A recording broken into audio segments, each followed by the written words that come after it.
Nagsimula sa hindi kita kilala hanggang sa nauwi sa mahal kita.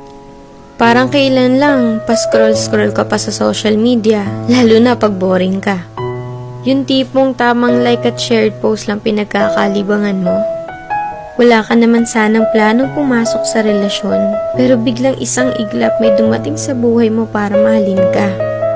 At sa hindi inaasahan, nahuhulog ka na rin sa kanya. Hanggang isang araw, yung akala mo magiging mag-isa, pero hindi pala, kasi may taong tatanggap sa'yo ng buo. Ang sarap nga naman magmahal pag mas mahal ka. Ang sarap makontento pag mas kontento sa'yo.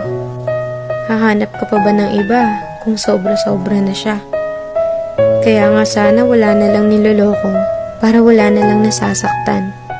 Sana mapadpad kayo sa taong kayang pakalmahin puso nyo at hindi kayo bitawan sa mga